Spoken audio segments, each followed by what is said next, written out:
Hi, may your choices reflect your hopes, not your fears. Today is 1st of November 2021. Let us have a quick discussion of all these important topics. Rapid G K yesterday questions के answers हैं। Headquarter of World Tourism Organization है Madrid, Spain में। Headquarter of United Nation Environmental Programme है Nairobi, Kenya में। श्री वेंकट राघवन सुब्बा श्रीनिवासन जी ने author किया है the origin story of India's states. Saudi Arabia की करेंसी है रियाल। माधव नेशनल पार्क है मध्य प्रदेश में। लंदन यूनाइटेड किंगडम में है International Maritime Organization. Land of festivals बोलते हैं इंडियन स्टेट नागालैंड को। आज के सवाल है the Indian folk dance Karakattam has been originated from which state? Indus Valley archaeological site Chahundado is located on the banks of which river? Which viceroy had made the August offer proposal of 1940? Who had founded the East India Association in London? East India Association. Al-Baruni was the court historian of which ruler? And ये एक famous quote है, Earth provides enough to satisfy every man's need but not every man's greed. ये किसने कहा है? आज की vocabulary है अनरेमिटिंग। अनरेमिटिंग मतलब निरंतर, नेवर रिलैक्सिंग और स्लैकनिंग, इनसेसेंट। रिफ्ट का मतलब होता है अनबन, a serious break in friendly relations. Prophecy मतलब भविष्यवाणी करना, a specified thing which will happen in future. Swindle, swindle मतलब धोखा, फ्रॉडुलेंट स्कीम और एक्शन, साइबर सिक्योरिटी। एंटेंट मतलब अंततः, एक फ्रेंडली अंडरस्टैंडिंग है, इनफॉर्मल अलायंस है बिटवीन स्टेट्स और फैक्शंस, जैसे कि वर्ल्ड वॉर वन में triple entente. So these are vocabulary words for today. If you come across any other important word, write down that word along with its meaning in the comment section down below. आज के topics हैं no time bound pacts on climate change at G20, जो हम पिछले 2-3 दिन से बात कर रहे हैं। As it is same line of action पे इंडिया का दिस स्टेटमेंट रहा है G20 COP26 ग्लासगो मीटिंग में। Then this is MG NREGA wages, COP26 पे एक सवाल तैयार करेंगे। Dear voters just spend few minutes, voter participation. Under estimated utility MG NREGA. The big push Biden. The courts order on Pegasus still falls short. Then अभी school education और nourishment और mid day meal scheme, इससे related बात चल रही है because hunger report में भी इंडिया की रैंकिंग अच्छी नहीं आई है। We will have a talk getting nutrition back on the school high table. This is Noon Meal Scheme, a reminder from SARS-CoV-2. This is a new book, Invisible Empire, The Natural History of Viruses. This is Illness, COP26, Aluminium Tariff. This is Battle Ready, Stealth Craft है, ये worship है और इसका नाम है Visakhapatnam. Informal sector है, पंजाब में Indus dolphin, Beas river. Then this is Amul model, cooperative पे नोट तैयार करेंगे। और mains MAIN, causes of World War I. So we are going to talk about all these important topics in next about 35 to 40 minutes. Our reference material is this, The Hindu, and this is Indian Express, both are Delhi edition. See, ये front page है the Hindu का। G20 की meeting है। G20 के साथ साथ this climate change action, इस पे भी यहाँ पे टॉक्स हुए। No time bound pacts on climate change at G20। What is G20? ये टॉप ग्लोबल इकोनॉमीज हैं। G20 group of 20 top economies, G20। तो यहाँ क्लाइमेट चेंज की तो बात हुई, एड्रेस भी किया कंसर्न्स को, बट जो इंडिया हमेशा बोल रहा है नो टाइम बाउंड अग्रीमेंट होगा। ये नहीं कि सऊदी ने 2060 तक नेट जीरो होना है, चाइना ने कुछ अनाउंसमेंट कर दिया तो इंडिया भी टाइम बाउंड मैनर पे नेट जीरो का कमिटमेंट करे। No, India intended nationally determined contributions देगा, but it will not be time bound या प्रेशराइड या bullied. So no commitments to ending domestic coal consumption. Domestic coal consumption फिलहाल के लिए continue रहेगा। No time bound agreements were reached as leaders of the world's top economies ended the summit in Rome, recommitting to providing $100 billion a year to counter climate change. तो 100 billion एक साल per year का fund होगा climate change से battle करने के लिए, technology वगैरह, बट टाइम बाउंड अग्रीमेंट नहीं है। पुश है ग्रेटर वैक्सीनेशन का, इक्वालिटी टू फाइट द कोविड-19 पैंडेमिक भी। G20 कंट्रीज ने कमिट किया international financing, ending international financing for all new coal plants, because ये माना जाता है कोल प्लांट्स जो होते हैं ये प्राइमरी कल्प्रिट है सब टाइप के दिस पॉल्यूशन के। एनर्जी प्रोडक्शन में कोल बर्न करते हैं और स्मोक बनता है, पार्टिकुलेट मैटर एंड ऑल, और उससे क्लाइमेट पॉल्यूशन होता है, ग्लोबल वार्मिंग होती है। तो नए प्लांट्स की फाइनेंसिंग अब बंद हो जाएगी एंड 2021 के बाद। But made no mention of domestic commitments on ending coal power generation. तो कोल पावर जनरेशन पे अभी कोई डोमेस्टिक कमिटमेंट नहीं है। अब जो G20 होती है ना, इसमें शेरपा भी होता है, शेरपा गाइड करते हैं। तो G20 में इंडिया के शेरपा थे कॉमर्स मिनिस्टर पीयूष गोयल साहब। सो इंडिया ने पुश किया सेफगार्ड करना है interest of the developing world. Prime minister address किए G20 समिट को at sessions on climate change, G20 के अंदर climate change, sustainable development on Sunday. तो G20 Sherpa and commerce minister ने ये बात बताया। अभी भी जो हमारा लाइन ऑफ एक्शन है वो ये है कि ग्लोबल नेट जीरो में जो मिडिल ऑफ सेंचुरी तक एक्सपेक्टेड है अचीव करना, नेट जीरो मतलब कार्बन एमिशन और कार्बन उतना ही हम कंपनसेट कर रहे हैं। तो ये है we are putting efforts, but ये टाइम बाउंड नहीं होगा और ये प्रेशराइज नहीं होगा। वन हेल्थ अप्रोच की बात है, mRNA हब्स भी बनेंगे, logistics and vaccination, climate justice की भी यहाँ पे बात की गई है। दूसरा एक और चीज यहाँ पे आया कि अभी तक because industrial revolution, European countries early bird advantage मिला इन्हें, तो इन्होंने हिस्टोरिकली बहुत कार्बन एमिशन किया है जिसके कारण ही आज डेवलप्ड कंट्रीज बने हैं। तो अब जब क्लाइमेट चेंज की बात आती है तो जो डेवलप्ड कंट्रीज हैं उनका बिकॉज हिस्टोरिकल कार्बन एमिशन ज़्यादा है, तो इस बात को भी फैक्टर इन करो and accordingly common but differentiated responsibilities होना चाहिए यहाँ पे। ओके, तो सी ये तो था G20 का। G20 के बैकड्रॉप में हमने क्लाइमेट चेंज रिलेटेड बातें की। अब जो मेन इवेंट आ रहा है वो यूनाइटेड नेशंस का दिस ग्लासगो समिट हो रहा है, ग्लासगो समिट COP26। ये 2 हफ्ते तक चलेगा। तो आज अभी हम एक प्रश्न को एड्रेस कर रहे हैं और 2 वीक्स के टाइम पर एक बार रिविजिट करेंगे। Prepare a note on the proceedings of the Glasgow summit COP26 meeting. So for now just prepare कि ग्लासगो समिट में क्या एक्सपेक्टेड है, किस इंटेंशन से हम वहाँ पे जा रहे हैं, बिकॉज कल ही हमने एनवायरनमेंट मिनिस्टर का स्टेटमेंट भी देखा था। सो prepare a note on Glasgow summit COP26 meetings. India की एक्सपेक्टेशंस क्या है, इंडिया क्या वहाँ पे डिमांड कर रहा है, like common but differentiated responsibility, climate fund जो है 100 बिलियन का, चैलेंजेस क्या है, थ्रेट्स क्या है, क्लाइमेट क्या है। तो प्रिपेयर अ बैकग्राउंड। फाइनलाइज अभी इस पे नहीं बात करेंगे, फाइनलाइज जब ये 2 वीक्स का प्रोसेस एंड हो जाएगा then we will have a talk. So for now prepare background this note on Glasgow summit COP26 meeting. Okay, like जैसे हमने पहले भी पढ़ा है कि जो सबसे पहले 1992 आया, फिर क्योटो प्रोटोकॉल 97 में आया, फिर इसका सक्सेसर आया 2015 में पेरिस अग्रीमेंट, फिर 5 साल बाद इसका रिव्यू होना था जो हो रहा है 2021 Glasgow summit. So prepare a road map to this Glasgow summit. अब जो नेक्स्ट है वो है row over cost split of MG NREGA wages. MG NREGA की वेजेस 100 डेज का पेड एम्प्लॉयमेंट है।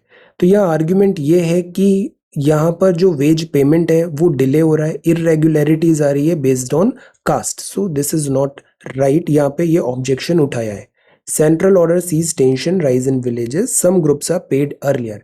एक्चुअली MG नरेगा का सबसे बड़ा प्रॉब्लम ये भी आता है टाइमली पेमेंट हो रहा है या नहीं हो रहा है, with in 2 weeks, with in 3 weeks, या फिर अगर मंथ्स लग रहे हैं, तो इंश्योर कराना जरूरी है टाइमली पेमेंट। बाकी MG नरेगा लास्ट 3 डेज में हमने देखा है, हैव अ लुक नोट्स में MG नरेगा के बेसिक्स, MG नरेगा का editorial, and now this is MG NREGA का timely payment. Then so this is the front page of the Hindu. अब जो नेक्स्ट है वो है कोविड-19 beds to be used for dengue patients. कोविड-19 के भी ऑल्दो केसेस बढ़ रहे हैं बट डेंगू का ज्यादा थ्रेट है दिल्ली में, तो रिसोर्स को यहाँ पे दिस लोकेट किया जा रहा है डेंगू पेशेंट्स के लिए। Then this is dear voters, just spend few minutes to avail voter services through mobile app और ऑनलाइन। आप अपने आप को रजिस्टर करा सकते हो, 18 ईयर ओल्ड हो, जनवरी 1 2022 पे, तो आप खुद को रजिस्टर कराओ इस ऐप की थ्रू से, सो दैट आप वोटिंग के लिए एलिजिबल हो जाओगे। एड्रेस चेंज करना है, then again use this app. Correct करना है एंट्रीज इपिक में। इपिक का फुल फॉर्म बताइए, कुछ ही दिन पहले पढ़ा है, EPIC. If there is an error in voter card, तो करेक्शन भी हो सकता है। सो द पॉइंट इज, ये जो पूरा वोटिंग का प्रोसीजर है, इसको सिंप्लीफाई करना है, स्ट्रीमलाइन करना है, इजी बनाना है, तो ताकि ज्यादा से ज्यादा लोग वोट डालें। सी, वोटर पार्टिसिपेशन होना ही एक बहुत बड़ा इवेंट है। सी, वोटर पार्टिसिपेशन होगा, फिर ग्रेजुअली वो फिर इन्फॉर्म्ड होता है, डिसीजन मेकिंग बेटर होती है। Although we can not deny कि अक्सर जो वोटर्स होते हैं इनको गुमराह किया जाता है, स्पेशली अगर वो एजुकेटेड वेल इन्फॉर्म्ड नहीं है, फ्रीबीज के नाम पे उनके वोट्स को बाय किया जाता है। This is a reality, but at the same time in general we should encourage this voters participation. Election commission भी यही बोलता है, वोटर्स पार्टिसिपेशन। मेट्रोपॉलिटन में 50, 60, 70% से ज्यादा कभी वोटर पार्टिसिपेशन आता नहीं है। इस चीज को करेक्ट करना जरूरी है। वोटर पार्टिसिपेशन 80, 90% प्लस होना चाहिए। So this is dear voters. अब ये है एडिटोरियल। फर्स्ट एडिटोरियल है अंडर एस्टिमेटेड यूटिलिटी। अगेन यहाँ पे बात है एमजी नरेगा का। Lowered outlay for rural guarantee scheme has led to used up allocation and wage delays. बात ये है, साल भर का पैसा अक्टूबर में ही खत्म हो गया एमजी नरेगा का।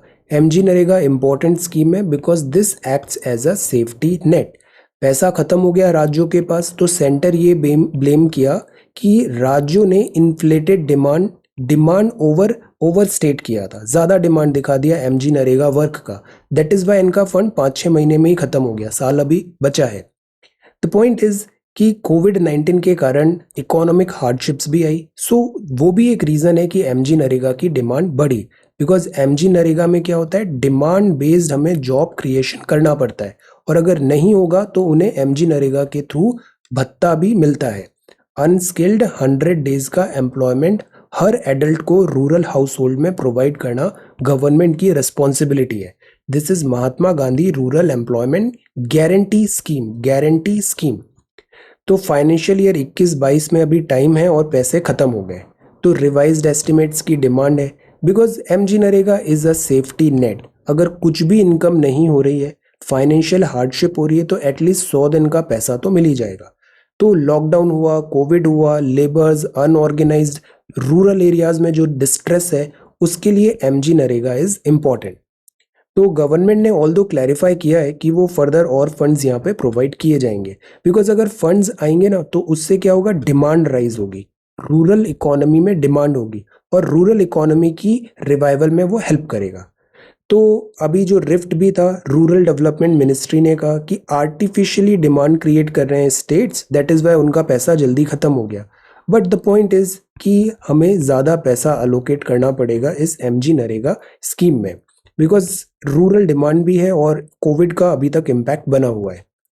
यूटिलिटी जो है MG NREGA as a scheme, ये एलिविएट करता है distress, has never been in question. इस बात पे सवाल नहीं है। एमजी नरेगा एक सेफ्टी नेट है, डिस्ट्रेस को एलिविएट करता है।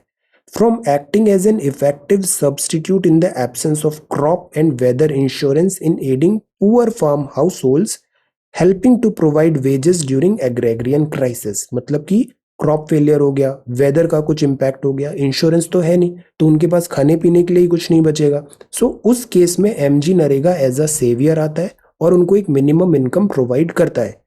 एम्प्लॉयमेंट लॉस हुआ, इकोनॉमिक क्राइसिस हुआ, पैंडेमिक हुआ, तब भी कोविड-19 के टाइम पर MG NREGA effective insurance cover की तरह काम किया। सो इसमें कोई डाउट नहीं है कि एमजी नरेगा को कंटिन्यू करना होगा। प्रॉब्लम ये होती है कि क्या क्वालिटी ऑफ वर्क अच्छा हो रहा है, प्रॉब्लम ये होती है कि क्या इसमें वेस्टेजेस तो नहीं हो रहे हैं, लीकेजेस तो नहीं हो रहे हैं, प्रॉब्लम ये होती है कि जो अनस्किल्ड मैनुअल वर्क हम करवा रहे हैं, क्यों ना इसको प्लानिंग के साथ करें, सोशल ऑडिटिंग के साथ करें, so that quality infrastructure develop हो पाए रूरल हाउस होल्ड्स में। We should use it, it is an opportunity. MG NREGA में इतना वर्कफोर्स अवेलेबल है, इसको यूज करना चाहिए to create quality infrastructure. Plus पैसे जाएंगे तो इकोनॉमिक रिवाइवल भी होगा, बिकॉज रूरल डिमांड फिर जनरेट होगी। So this is this argument कि जो एमजी नरेगा है अंडर यूटिलाइज्ड है, इसकी यूटिलिटी काफी ज्यादा हो सकती है। This is the big push, Biden will have to negotiate to promote his vision for social security and climate change. अभी जो बाइडेन है ना, बाइडेन मतलब डेमोक्रेट्स, डेमोक्रेट्स मतलब रिमेंबर इससे पहले ओबामा केयर भी आया था, ओबामा केयर। बाइडेन के टाइम पे, ओबामा के टाइम पे बाइडेन वाइस प्रेसिडेंट थे, अब प्रेसिडेंट है। तो प्रेसिडेंट के रूप में जो बाइडेन की पॉलिसी है उसमें भी वेलफेयर का एंगल दिखता है। ओबामा एडमिनिस्ट्रेशन का जैसे ओबामा केयर था, यूनिवर्सल हेल्थ केयर का, वो विजिबल है इस बाइडेन के न्यू पुश में, new push for social security and climate change. So actually इसमें क्या हुआ है कि जो बाइडेन ने डॉलर 1.85 ट्रिलियन का एक बिल प्रेजेंट किया है, इस बिल में कवर किया जाएगा सोशल सिक्योरिटी और क्लाइमेट चेंज। यूएसए जो है ना, USA capitalist form of economy है, बट यहाँ पे देखिए वेलफेयर हो रहा है। This is why I keep on telling कि ये जो पुराने कॉन्सेप्ट थे कि प्योरली कैपिटलिस्टिक है, प्योरली सोशलिस्टिक है, अब इनके बीच की लाइन ब्लर हो रही है। रशिया में भी कैपिटलिज्म दिखता है, यूएसए में भी सोशलिज्म दिखता है, लाइन ब्लर हो रही है। तो ये यूएसए में सोशल सिक्योरिटी और क्लाइमेट चेंज के बिहाफ में ये एक 1.85 ट्रिलियन का बिल आ रहा है। ओमनी बस है, बहुत सारे हेड्स कवर करेगा, जैसे कि प्री किंडरगार्टन यूनिवर्सल होगा, टैक्स क्रेडिट फॉर पेरेंट्स मिलेगा, हेल्थ केयर का प्रीमियम कवर होगा, Obama care, affordable care, because health care USA में वैसे भी बड़ा कॉस्टली होता है। It is that is why foreign से इंडिया लोग आते हैं अपना इलाज कराने के लिए, इसको बोलते हैं मेडिकल टूरिज्म। इसके अलावा हाउसिंग, वर्कर, हायर एजुकेशन, तो ये वेलफेयर जैसा एंगल है। और पैसे कवर करने के लिए इसमें 15% का मिनिमम टैक्स हो जाएगा लार्ज कॉरपोरेशन में, प्रॉफिट शिफ्टिंग मल्टीनेशनल पे क्लैम्प डाउन किया जाएगा, टाइटर एनफोर्समेंट होगा तो टैक्स कलेक्शन बढ़ेगा। तो ऐसे करके पैसे आएंगे और उस पैसे से वेलफेयर किया जाएगा। ये broad action, plan of action है। अब देखते हैं ये बिल पास कैसे होता है, एक्ट कैसे बनता है, सेनेटर्स वगैरह अप्रूवल देंगे या नहीं।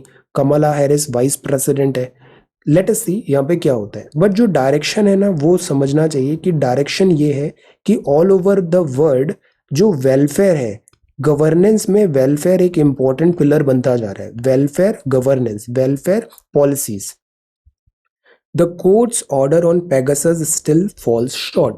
ये न्यूज भी लास्ट वीक कंप्लीटली पूरे वीक हमने देखा। पेगासस सॉफ्टवेयर, ये स्पाईवेयर है, इजराइल की कंपनी का है, इससे गवर्नमेंट को बेचा जाता है और गवर्नमेंट इससे सर्विलांस करती है। गवर्नमेंट को अधिकार है सर्विलांस करने का, बट वो सर्विलांस बैक्ड बाय लॉ होना चाहिए, बैक्ड बाय प्रोसीजर होना चाहिए। अदरवाइज वो बन जाता है पुलिस स्टेट, वो वॉयलेट करता है right to privacy, right to life को। और supreme court because guardian of constitution है तो वो स्टेप इन करेगा। तो यहाँ बात है, सुप्रीम कोर्ट ने स्टेप इन किया और एक प्रोब की बात किया पेगासस स्पाईवेयर केसेस का, व्हाट्सएप का हैक। तो अब जो एक्सटर्नल पैनल तो बन गया है, अब इस एक्सटर्नल पैनल को फ्री एंड फेयर मैनर में कवर करना जरूरी है, इस पूरी प्रोसेस को। कोर्ट ने ना, जैसे हमने पढ़ा ना कि सर्वेलेंस तो कर सकता है गवर्नमेंट, बट ये 4 ग्राउंड्स हैं वो कवर होने चाहिए। An act of surveillance must be tested on 4 grounds, ये 4 ग्राउंड्स कवर होने चाहिए। पहला, the action must be supported by legislation, कोई कानून के थ्रू ही वो काम हो सकता है, बिना कानून के रैंडम एग्जीक्यूटिव वो काम नहीं कर सकते। Followed by legislation, not by executive. तो ये पहला टेस्ट हुआ। Second, the state must show the court that the restriction made is aimed at a legitimate governmental end, legitimate governmental end. तो जो भी रिस्ट्रिक्शंस हैं उसको क्लैरिफाई करना पड़ेगा कि ये सब प्रोसेस लेजिटिमेट थी, कोर्ट को एक्सप्लेन करना पड़ेगा। Third, state must demonstrate that there are no less intrusive means available to it to achieve the same objective। मतलब कि ये लास्ट रिजॉर्ट होना चाहिए, जब कोई और ऑल्टरनेटिव नहीं बचा है तभी नेशनल सिक्योरिटी के नाम पे स्टेट सर्विलेंस कर सकता है। ये फर्स्ट नहीं होना चाहिए, हमेशा लास्ट रिजॉर्ट होना चाहिए। Finally, state must establish that there is a rational nexus between the limitation imposed and the aims underlying the measure। मतलब हम क्या ऑब्जेक्टिव अचीव करना चाहते हैं और उसके लिए केवल एक यही तरीका था। दोनों के बीच में एक एक लिंक होना चाहिए, ये नहीं कि रैंडमली हमने बस जस्ट लाइक दैट सर्वेलेंस कर दिया। तो अगर ये 4 टेस्ट फॉलो होते हैं तभी वो सर्विलेंस वैलिड है, अदरवाइज कोर्ट इसमें स्टेप इन करेगा बिकॉज ये वॉयलेशन हो जाएगा फंडामेंटल राइट्स का। तो दिस इज अगेन इंपॉर्टेंट। बाकी जो इसमें रेगुलर टॉक्स है वो हमारे इतने काम की नहीं है कि गवर्नमेंट ने किसको यहाँ पे सर्विलेंस किया लाइक दैट। अब for us it is important कि जो डिबेट है कॉन्स्टिट्यूशनल राइट्स में और गवर्नमेंट का एंगल नेशनल सिक्योरिटी, दोनों के बीच में बैलेंस होना चाहिए। सर्विलेंस होता भी है तो वो बैक्ड बाय लॉ होना चाहिए, एक्सप्लेनेबल होना चाहिए, लिंकेजेस पर्पस ऑब्जेक्टिव क्लियर होना चाहिए और साथ ही साथ वो लास्ट रिजॉर्ट होना चाहिए, अंतिम उपाय। तो अकाउंटेबिलिटी सेट करना जरूरी है। This is getting nutrition back on the school high table. अब सी कोविड-19 हुआ तो हमने स्टडी देखा 300 million students out of school हो गए। न्यूट्रिशन नहीं है, लर्निंग आउटकम भी इम्पैक्ट हुआ है। यूनिसेफ की रिपोर्ट ने कहा स्कूल के ड्रॉप आउट्स हो रहे हैं। तो सरकार ने बोला एजुकेशन के लिए हम प्रोग्राम्स लाते हैं। दीक्षा पोर्टल है, इसमें ई लर्निंग कंटेंट है। ई पाठशाला है, ये एप्लीकेशन है एनसीईआरटी का, सब फ्री में यहाँ पे बुक्स हैं। स्वयं ऐप है, वीडियो लेक्चर्स मिलते हैं। स्वयं प्रभा है तो ये डीटीएच चैनल हो गया। इसके अलावा रेमेडियल क्लासेस वगैरह की भी बात है। तो ये तो हो गया लर्निंग आउटकम को एड्रेस करने के लिए। दूसरा प्रॉब्लम है न्यूट्रिशन, तो मिड डे मील स्कीम्स हैं, आयरन फॉलिक टैबलेट्स देना है। गर्ल्स यूजुअली डिसएडवांटेज में रहती हैं बिकॉज ऑफ दिस पैंडेमिक, तो बर्न इम्पैक्ट ज़्यादा आया है गर्ल्स की एजुकेशन और हेल्थ में।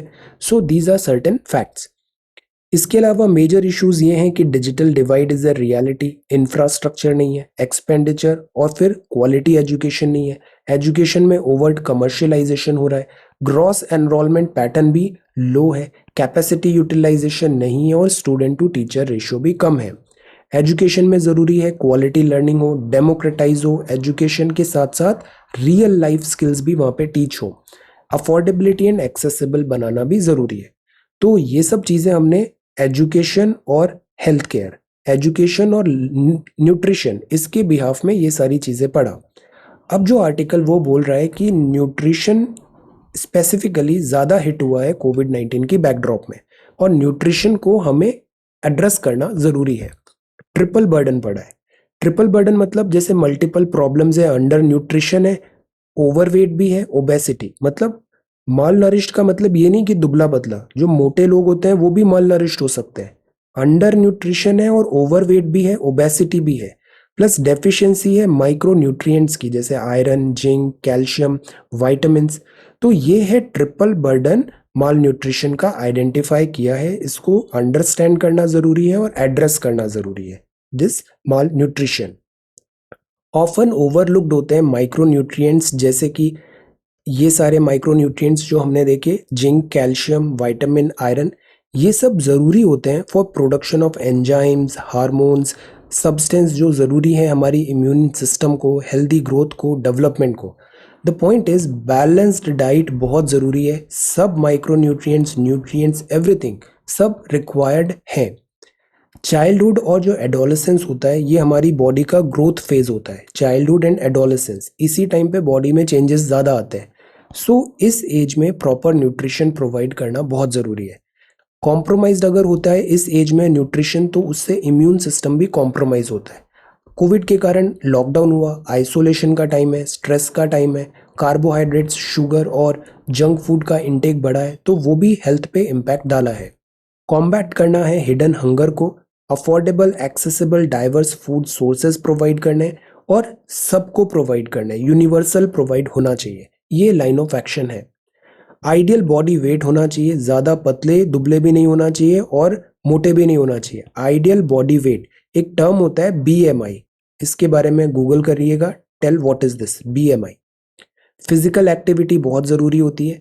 एडिक्वेट वाटर इनटेक ज़रूरी होता है। एडिक्वेट स्लीप, सोना बहुत ज़रूरी है। और ये इतना जो दिन भर डिजिटल होता है ना, इसको कम करिए। लो स्क्रीन टाइम ज़रूरी है, इससे भी हमारी इम्यूनिटी हेल्दी होती है। Fruits, vegetable, greens, nuts, legume, whole grains भी हेल्पफुल होता है। मिल्क, कर्ड, कैल्शियम, प्रोटीन अच्छी बात है, इसमें प्रोबायोटिक्स होता है और वो हमारी गट हेल्थ वगैरह हेल्प करता है इम्यून सिस्टम को। गर्ल्स में अक्सर हेमोग्लोबिन लेवल कम होता है, एनीमिया की प्रॉब्लम होती है, तो इसको भी मॉनिटर करना है। इसीलिए सरकार आयरन, फॉलिक एसिड्स की टैबलेट्स भी देती है। इन सब काम को एग्जीक्यूट करने के लिए सेल्फ हेल्प ग्रुप का असिस्टेंस लेना चाहिए। फोकस होना चाहिए बैलेंस्ड डाइट पे।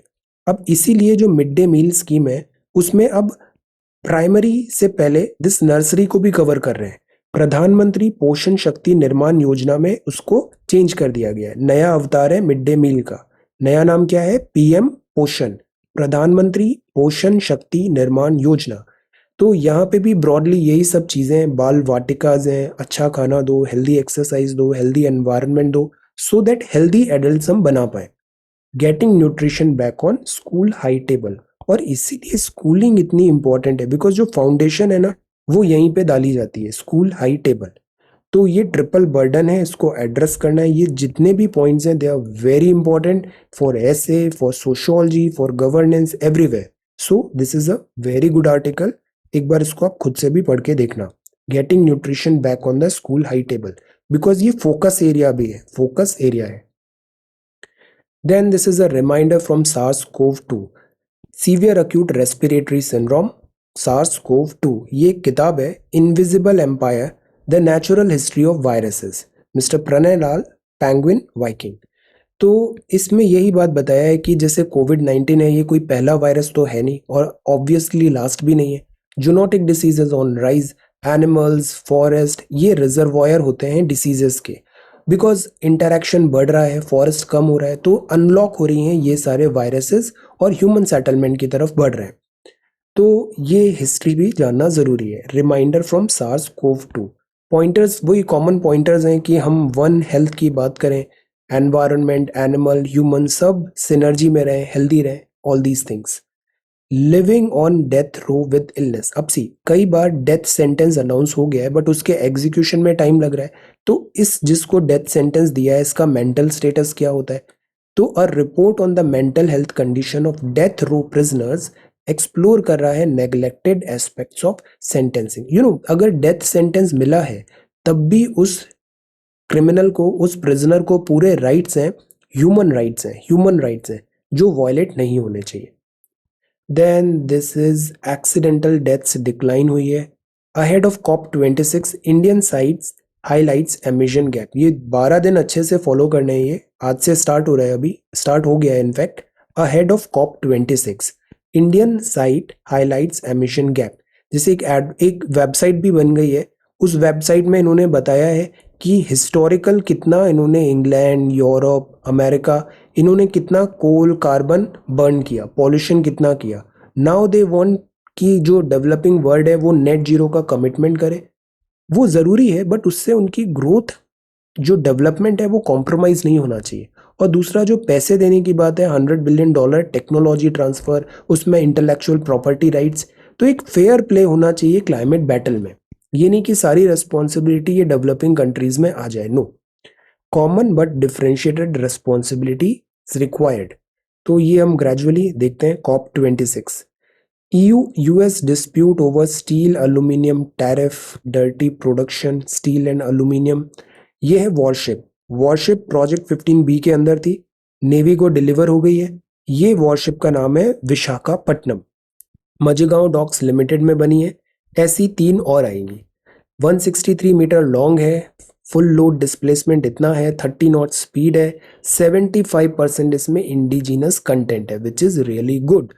तो इन हाउस डिजाइन किया गया। ऐसी 3 और आएंगी। एक्चुअली इनका नाम रखा है वो 4 मेजर सिटीज के ऊपर रखा है, विशाखापट्टनम, मोरमागांव, इम्फाल एंड सूरत। विशाखापट्टनम किस स्टेट में है? टेल। मोरमागांव किस स्टेट पे है? इम्फाल किसकी कैपिटल है? और सूरत किस राज्य में है? आंसर। तो इन 4 सिटीज के नाम पे ये 4 शिप्स है, वॉरशिप्स हैं, और ये सारी स्टेल्थ कैपेबिलिटी से लेस्ड है। और BrahMos missile cruise missile system भी यहाँ पे इम्प्लांट, यहाँ पे उसको फिट किया गया है। सो this is BrahMos cruise missile, stealth guided missile destroyer, equipped है ब्रह्मोस क्रूज मिसाइल से। सो दिस इज गुड। हम यहाँ पे इंडिपेंडेंट बन रहे हैं, इंडिजिनाइजेशन बढ़ रहा है, 75% है, गुड।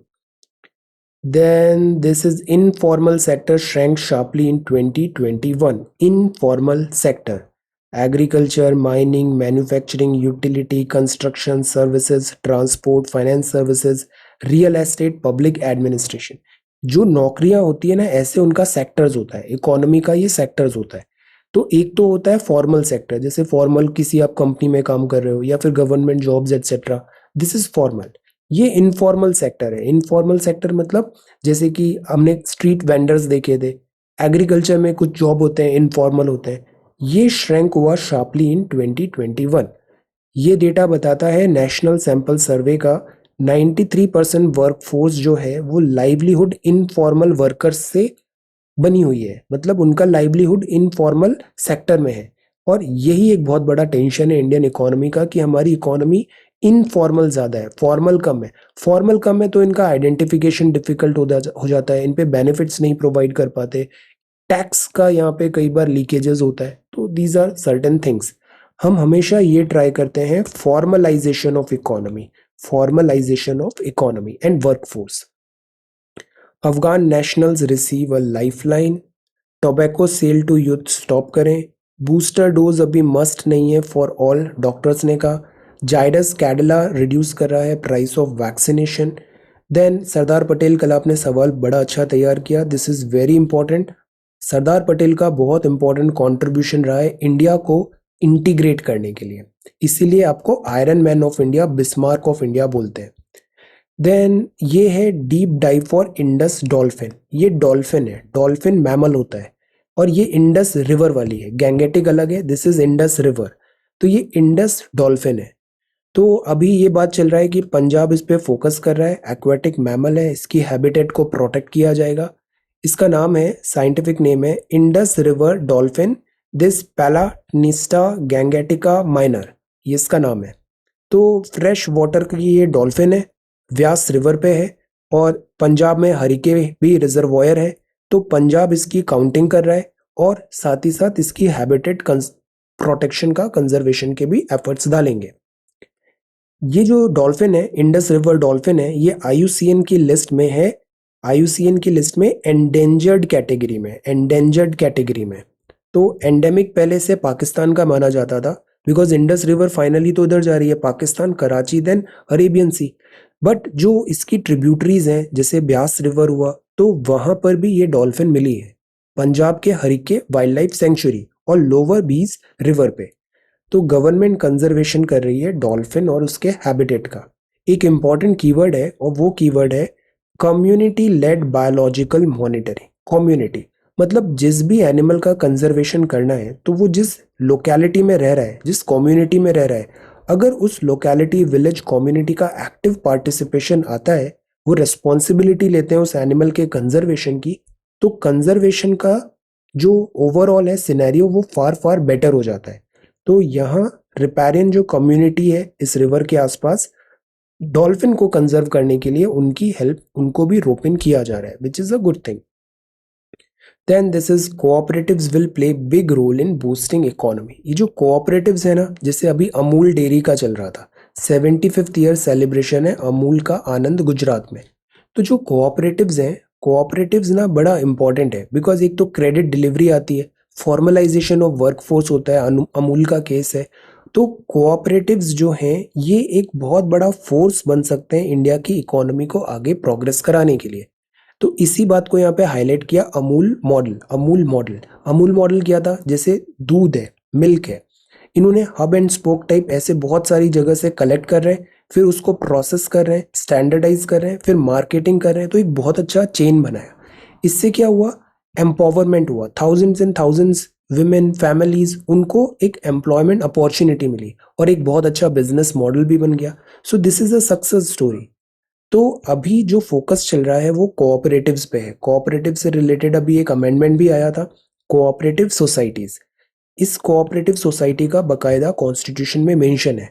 सो ये सवाल तैयार करना है, what are cooperative societies, brief on the significance of 97 CAA, 97th constitutional amendment with respect to the functioning of cooperative society. So this is the second question for today.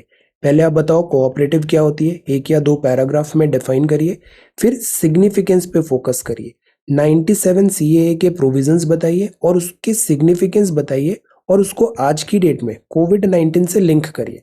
अच्छे मार्क्स लाने का secret ये होता है कि पहले तो आप स्टैटिक जो क्वेश्चन में पूछा है वो बताइए, साथ ही साथ उसमें कुछ एडिशनल चीज़ें बताइए। एडिशनल चीज़ें मतलब एनहेंस कर रहे हैं आप आंसर को, और एनहेंस होता है उसमें जब हम करंट अफेयर की एक लेयर लगाते हैं कि आज की डेट में कोविड-19 जैसी सिचुएशन है तो कोऑपरेटिव क्या बेनिफिट्स ला सकती है।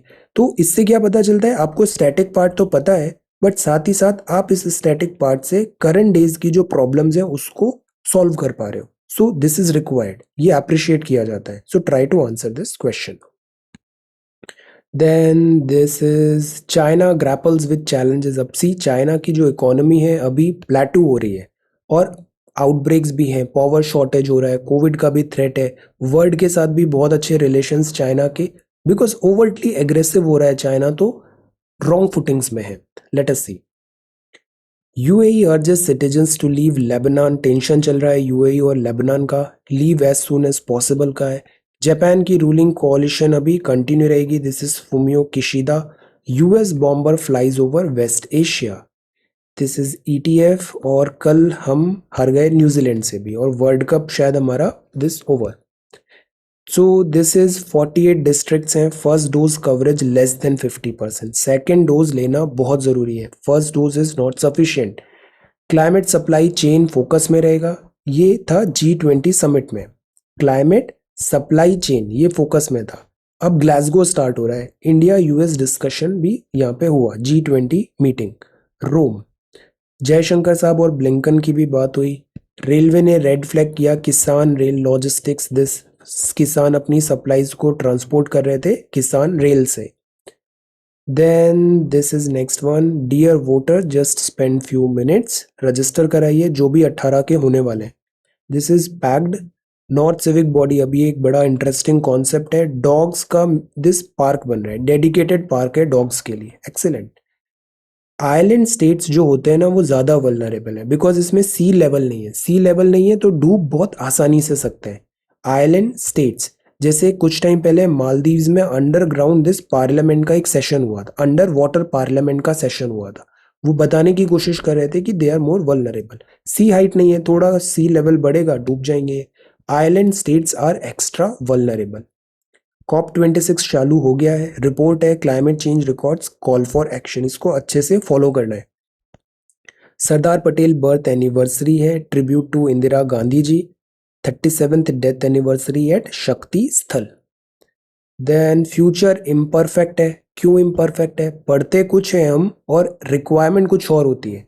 Mismatch between aspiration of students and what they are likely to attain is disturbing. Civil services की भी जो प्रिपरेशन होती है ना, सब लोग प्रीवियस जो पैटर्न आया उसी के बेसिस पे आगे बैक करके हम आगे की पॉलिसीज बनाते हैं। एक्चुअली में क्या होना चाहिए, जो फंडामेंटल पिलर्स हैं हमें उसको स्ट्रॉन्ग करना चाहिए।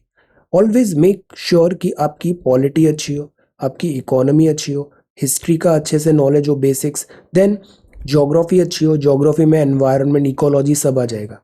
ये पिलर्स होते हैं, ये पार्ट स्टैटिक होता है। अगर आप अपनी स्ट्रैटेजी में कोशिश ये करोगे कि पॉलिटी इकोनॉमी हिस्ट्री ज्योग्राफी इन 4 सब्जेक्ट में आपको एक्सीलेंट कमांड डेवलप करना है, ये नहीं कि बस दिन भर रैंडम करंट अफेयर वीडियोस देख रहे हैं, नो। आप ये सब चीज़ों को अच्छे से स्ट्रॉन्ग करोगे तो not only civil services, every other exam अगर साइमल्टेनियसली आप देने का ट्राई कर रहे हो, जो देना भी चाहिए, उसमें भी आप बहुत अच्छा परफॉर्म करोगे। सो जो स्टडी है ना उसमें ये 4 पिलर वीक नहीं बनने चाहिए, ये फाउंडेशन होते हैं, सिलेक्शन तो इन्हीं के दम पे होता है। Current affairs is one pillar among these 5 pillars. तो ऐसे करके आप स्ट्रीमलाइन करो अपनी स्टडी को। अब ऐसे ही होता है जैसे इंजीनियरिंग कॉलेज में हम पढ़ते कुछ हैं बट रिक्वायरमेंट कुछ और होती है, तो मैच कराना जरूरी है, what is the requirement of industry, और सिलेबस पेडागोगी अकॉर्डिंगली टिंकर करें। लुकिंग ईस्ट यूएस चाइना की राइवलरी है और इंडिया भी अपनी एशियन स्ट्रैटेजी रिवैम्प करे। Case for an energy ministry, energy requirement है। मिलेट्स को हम काफ़ी एनकरेज कर रहे हैं बिकॉज न्यूट्रिशन काफ़ी अच्छा होता है। अब सी, पाकिस्तान की प्रॉब्लम क्या है, यहाँ 4 गवर्नमेंट है, तो अब यहाँ की आर्मी, यहाँ की डेमोक्रेटिकली इलेक्टेड गवर्नमेंट दोनों टसल, और democratically elected government this religion का हेल्प लेगा, तो this chaos is happening. Then this is corrective measure, markets में सेल्फ करेक्शन ज़रूरी है। G20 समिट प्लेजेस लिए। Then unfazed by high valuation promoters continue करेंगे अभी। Most Indian firms to raise cyber security, ये एक बहुत बड़ा थ्रेट बन रहा है साइबर सिक्योरिटी। अब जैसे मेटा की भी बात है, फेसबुक इस पे पूरा दम लगा रहा है, तो मेटावर्स जैसे कॉन्सेप्ट्स बढ़ेंगे, इसका और इवोल्यूशन होगा, तो उस केस में साइबर सिक्योरिटी प्राइवेसी बहुत ज़रूरी है। सर्वेलेंस जैसी चीज़ें जो गवर्नमेंट करती है उसके अगेंस्ट चेक होना ज़रूरी है। पेट्रोल डीजल की फिर से हाइक हो गई, सो दिस इज इंडियन एक्सप्रेस।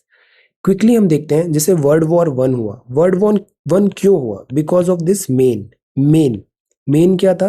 पहला रीजन था मिलिटरिज्म, बहुत ज्यादा मिलिट्री होने लग गई, मिलिट्री पे फोकस होने लग गया, हर कंट्री को एक पावरफुल मिलिट्री चाहिए, तो ये एक बहुत बड़ा रीजन था। इससे क्या हुआ?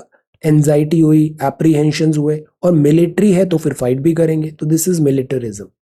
फिर अलायंस सिस्टम हुआ, जैसे इधर इन्होंने बना लिया ट्रिपल आंटान, फिर ट्रिपल अलायंस हो गया। बाल्कन्स जो था, this dying man of Europe, ये अलग डिसइंटीग्रेट हो रहा था, तो अलायंसेज हुए, गुटबाजी होने लग गई, और सब गुट एक दूसरे को धमकी देते थे, हम लड़ेंगे लाइक दैट, तो अलायंस सिस्टम।